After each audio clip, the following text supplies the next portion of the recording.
به برنامه خوشا روستا خوش آمدید. در این برنامه به روستای قوزلوجه سری میزنیم.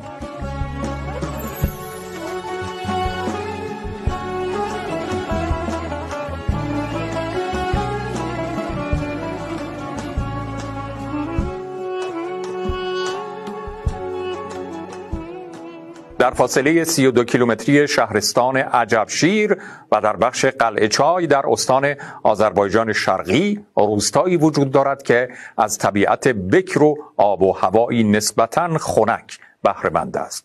روستای قوزلوجه یکی از روستاهای خوش آب و هوا و دارای طبیعت بکر در استان آذربایجان شرقی است که طبق آخرین سرشماری 390 خانوار و حدود 1300 نفر جمعیت دارد.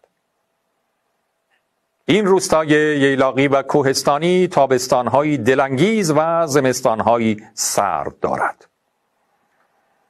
از محصولات روستای قوزلوجه باید به گردو، بادام، عسل، پنیر، قالی، آلوچه، گل محمدی، سیب و بسیاری از میوه‌های دیگر اشاره کرد که علاوه بر مصارف شخصی خانوار به سایر نقاط کشورمون هم ارسال میشه.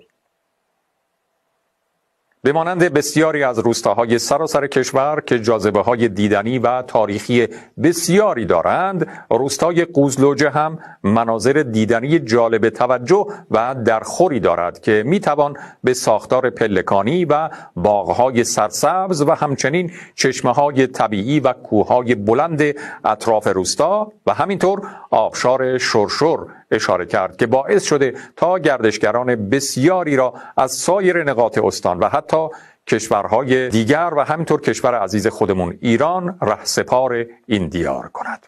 از دیگر مناطق تاریخی روستا میتوان به زیارتگاه سلمانکوه که در قله کوه سلمانکوه یا سامانچیست اشاره کرد، به طوری که در ایام قدیم مردم نزورات خود را به آنجا می بردند و همچنین برای طلب باران به آنجا می رفتند و گوسفند قربانی می کردند.